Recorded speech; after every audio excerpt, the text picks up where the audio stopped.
السلام علیکم۔ اردو ادب کی آج ہم دوسری غزل پڑھنے جا رہے ہیں۔ غزل نمبر 2، شاعر اس کا نام ہے میر تقی میر۔ میر تقی میر کا نام کسی تعارف کا محتاج نہیں۔ اردو کو انہوں نے گراں قدر خدمات اردو کی ترقی و ترویج کے لیے سر انجام دی۔ اس سے پچھلی ویڈیو میں نے میر تقی میر کی حالات زندگی سے آپ کو آگاہی دی تھی، لیکن یہاں پھر بتاتی چلوں غم جانا اور غم دوراں کی وجہ سے ان کی زندگی پر بہت ہی منفی اثرات مرتب ہوئے۔ وہ ہر وقت غم زدہ رہتے تھے، اور نہ صرف غم جانا اور غم دوراں سے وہ پریشان تھے، بلکہ اپنوں کی ستم ظریفی نے بھی جو ہے وہ ان کی کمر توڑ کے رکھ دی۔ پھر اولاد کی سے دوری، بیٹی کی وفات پر وہ مزید غمزدہ ہو گئے۔ تو آج ہم زیر نظر یہ دوسری غزل جو ہے یہ پڑھنے جا رہے ہیں، میر تقی میر کی غزل نمبر 2۔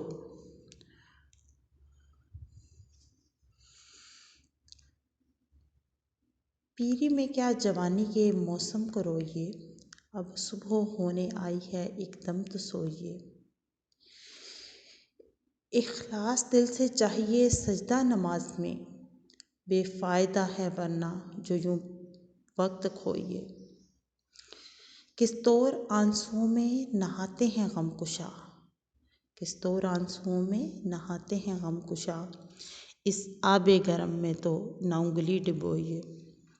اب جان جس میں خاک سے تنگ آ گئی بہت، کب تک اس ایک ٹوکری مٹی کو ڈھوئیے۔ آلودہ اس گلی کے جو ہوں خاک سے تو میر، آب حیات سے بھی نہ بے پاؤں دھوئیے۔ سب سے پہلے ہم مشکل الفاظ سے آگاہی حاصل کر لیتے ہیں۔ پیری کا مطلب ہے بڑھاپا، ایک دم ایک لمحے کے لیے۔ شعر نمبر 2 میں جو مشکل الفاظ ہیں، اخلاص دل، دل کا خلوص، بے فائدہ جس کا کوئی فائدہ نہ ہو، وقت کھوئیے وقت کو ضائع کریں یا ضائع کرنا، غم کشا غم اٹھانے والے، رنجیدہ غم برداشت کرنے والے، آب گرم گرم پانی، جس میں خاک مٹی سے بنا جسم، مراد انسانی جسم یہاں لیا گیا ہے۔ ڈھوئیے اٹھا کر لے جانا یا اٹھا کر لے چلے۔ آلودہ گندا یا مٹی سے بھرا ہوا، آب حیات وہ پانی جسے پینے کے بعد آپ کو دائمی زندگی مل جاتی ہے، جو کہ مشہور ہے کہ حضرت خضر علیہ السلام نے پیا ہے۔ جو حضرت خضر علیہ السلام وہ اللہ تعالیٰ کے برگزیدہ نبی جو بھولے بھٹکوں کو ساری زندگی راستہ دکھائیں گے۔ وہ کلمہ جو جمع کے صیغے کے لیے استعمال ہوتا ہے، لیکن پرانی اردو میں استعمال ہوتا تھا، اب ترک کر دیا گیا، متروک ہو گیا ہے۔ آ جاتے ہیں شعر نمبر 1 کی طرف۔ پیری میں کیا جوانی کے موسم کو روئیے، اب صبح ہونے آئی ہے ایک دم تو سوئیے۔ شاعر اپنی اس غزل میں اپنی قسمت سے شکوہ کناں نظر آتا ہے، اور وہ اپنی جوانی کو یاد کر کر کے ہر لمحہ روتا رہتا ہے، کیونکہ اس نے اپنی ساری زندگی غموں اور دکھوں میں گزاری ہے۔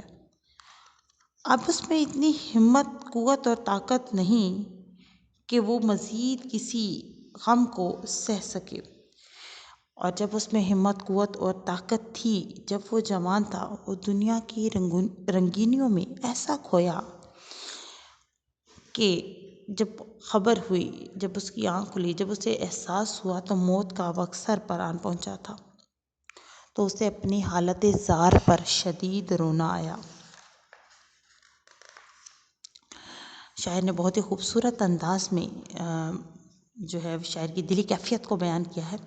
سفر پیچھے کی جانب ہے قدم آگے ہے میرا، سفر پیچھے کی جانب ہے قدم آگے ہے میرا، میں بوڑھا ہوتا جاتا ہوں جواں ہونے کی خاطر، میں بوڑھا ہوتا جاتا ہوں جواں ہونے کی خاطر۔ شاعر کہتا ہے کہ احساسی ندامت اسے ہر وقت بے چین کیے رکھتا ہے، اسے کسی پل قرار نہیں آتا، اسے کسی گھڑی چین نہیں آتا، مگر اب پچھتانے کا کیا فائدہ؟ اب اس آہو بقا سے کیا حاصل ہوگا؟ اب تو کوئی فائدہ بھی نہیں، اب تو جوانی کے وہ دن جو ہیں وہ بیت گئے۔ کیا ہی خوبصورت ضرب المثل ہے، اب پچھتائے کیا ہوت جب چڑیاں چگ گئیں کھیت۔ اب پچھتانے کا کوئی فائدہ ہی نہیں جب چڑیوں نے پورا کھیت ہی چگ لیا ہے۔ شاعر نے بڑے دلکش اور خوبصورت انداز میں کہا ہے کہ اب بڑھاپے میں رونے سے کچھ حاصل نہیں ہوگا، اب تو زندگی ختم ہونے کو ہے اور اپنی آخری آرام گاہ کی طرف ہم تیزی سے بڑھ رہے ہیں۔ جیسے تیر کمان سے اگر نکل جائے تو کوئی فائدہ نہیں، اور اگر کمان سے تیر نکل جائے ہم اسے پکڑنے کی کتنی ہی کوشش کریں وہ ہم اس میں کامیاب نہیں ہو سکتے۔ اس لیے شاعر کہتا ہے تمہاری اس آہوزاری کا اب یہ تمہارے کسی کام آنے کی نہیں، اب اس سے تمہیں کوئی بھی فائدہ حاصل نہیں ہوگا۔ دل فسردہ تو ہوا دیکھ کے اس کو لیکن، دل فسردہ تو ہوا دیکھ کے اس کو لیکن، عمر بھر کون جواں کون حسین رہتا ہے، عمر بھر کون جواں کون حسین رہتا ہے۔ شعر نمبر 2 ہے، اخلاص دل سے چاہیے سجدہ نماز میں، بے فائدہ ہے ورنہ جو یوں بے وقت روئیے۔ اس شعر میں پھر شاید انسان کا اس کے دنیا میں بھیجے جانے کے مقصد کی طرف اس کی توجہ دلواتے ہوئے کہتا ہے، انسان جب اپنے رب کے سامنے جھکے تو اسے چاہیے اپنے دل و دماغ میں صرف اسی کا خیال رکھے، یہ نہ ہو جھکا تو رب کے سامنے ہو اور دماغ میں خیال یار ہو یا غم روزگار میں الجھا ہوا ہو۔ شاعر کہتا ہے اصل مزہ عبادت کا تو تب ہے جب سچے دل سے رب کے حضور جھکا جائے۔ لبھاتا ہے دل کو کلام خطیب، لبھاتا ہے دل کو کلام خطیب، مگر لذت شوق سے بے نصیب۔ یہاں پر شاعر نے بڑے جو ہے خوبصورت انداز میں ہمارے ملا جو ہیں، جو ہمارے مولوی حضرات ہیں، ان کے خطبے پر طنز کرتے ہوئے کہا ہے کہ خطیب جو ہے اس کا سوز سے بھرا ہوا جو خطبہ ہے وہ میرے دل کو تو اپنی جانب کھینچتا ہے، لیکن کیا کروں جب دل میں ہی عبادت کا شوق نہیں تو پھر خطبہ اکیلا کیا کر لے گا۔ جب تک دل میں خلوص نہیں ہے، دل میں توجہ نہیں ہے کہ میں نے رب کے سامنے جو ہے وہ سرخرو ہونا ہے، تو پھر جب تک آپ خود کوشش نہیں کریں گے، پھر لاکھ آپ کے لیے سارے مواقع بہترین کر دیے جائیں، آپ تب تک کچھ نہیں کر پاتے جب تک آپ کا دل نیکی کی طرف مائل نہیں ہو جاتا۔ شاعر یہاں پر دراصل اخلاص کو موضوع بناتے ہوئے کہتا ہے کہ زندگی میں جب بھی کوئی کام کرو تو خلوص دل سے اسے مکمل کرو، اسے پورا کرتے ہوئے تمہارے دل و دماغ میں کوئی لالچ یا کھوٹ نہ ہو، اپنی طرف سے کوئی کمی نہ چھوڑو اور نتیجے کی پھر پرواہ نہ کرو، کیونکہ نتیجے کے طور پر کامیابی جو ہے وہ رب آپ کے مقدر میں لکھ دے گا۔ شاعر کا کہنا ہے کہ اللہ تعالیٰ کی جب عبادت کی جائے تو مکمل خلوص سے کی جائے، اس میں کوئی ریاکاری نہ ہو اور نہ ہی بے دلی سے کی جائے، وگرنہ ایسی عبادت کرنے کا کوئی فائدہ نہیں ہوگا، یعنی بے فائدہ ہوگی وہ عبادت۔ اقبال نے بڑے ہی خوبصورت انداز میں کہا ہے، تیرے سجدے کہیں تجھے کافر نہ کر دیں اے اقبال، تیرے سجدے کہیں تجھے کافر نہ کر دیں اے اقبال، تو جھکتا کہیں اور ہے اور سوچتا کہیں اور ہے۔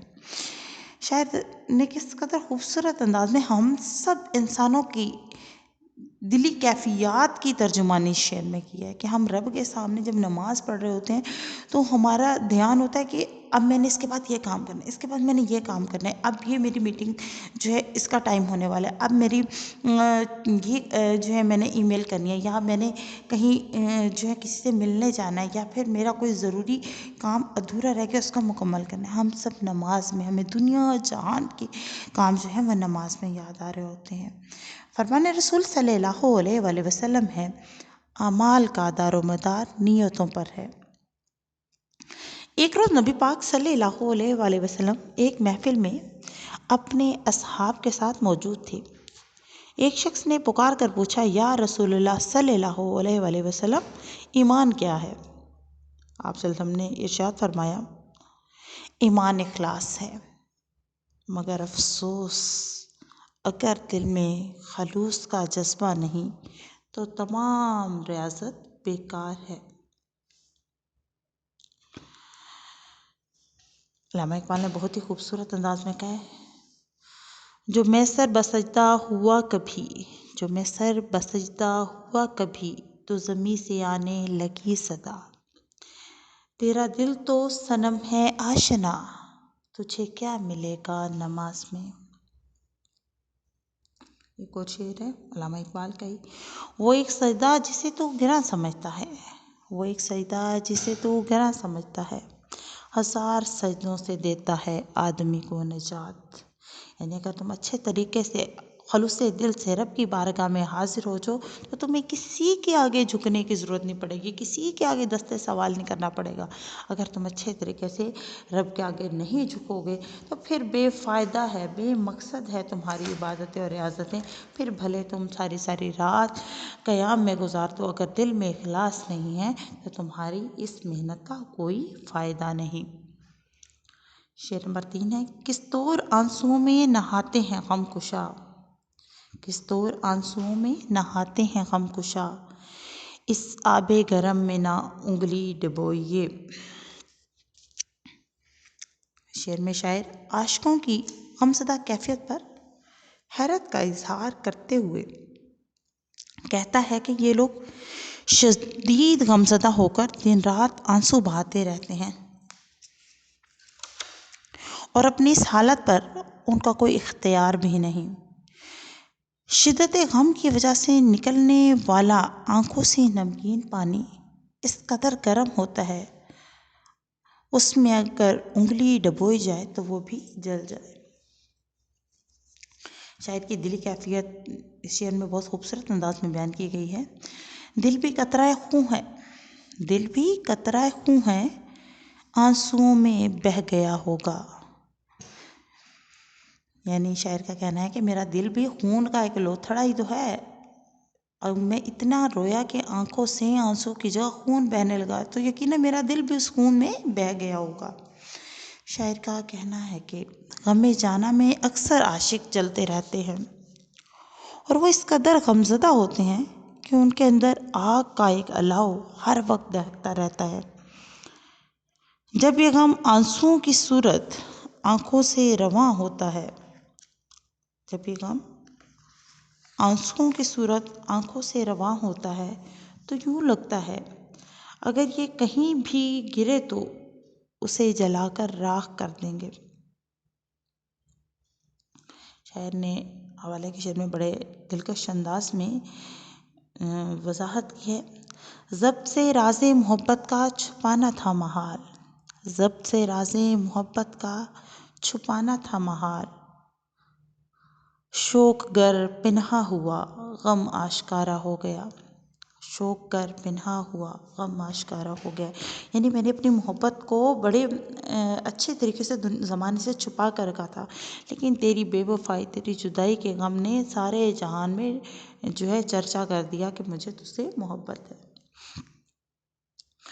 ایک اور شعر میں شاعر نے بڑے خوبصورت انداز میں کہا ہے، آنکھوں میں چھپائے پھر رہا ہوں یادوں کے بجھے ہوئے سویرے۔